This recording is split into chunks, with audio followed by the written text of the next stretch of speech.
Hi, I want to introduce you to crystals for your home. And this kit includes 4 crystals and a selenite. Black tourmaline is a protective stone.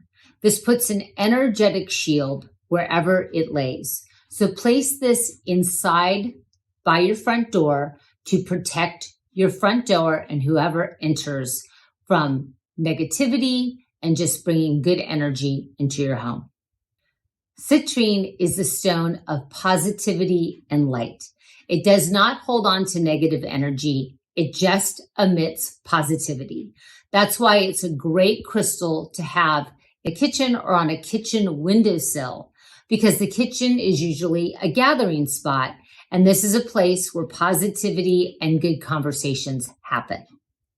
Amethyst is a stone of harmony and peace. It also is a great stone for relationships. When this is placed in the bedroom on a nightstand, it helps to bring tranquility, harmony, and love into any space that it resides. Quartz crystal is the crystal of clarity. It is known to bring blessings and attract miracles.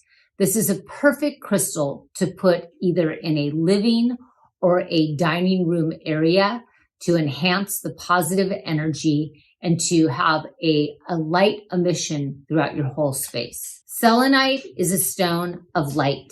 And when you use this to connect all your crystals together, it helps to bring an energy of connection and a gridded type light energy into your space.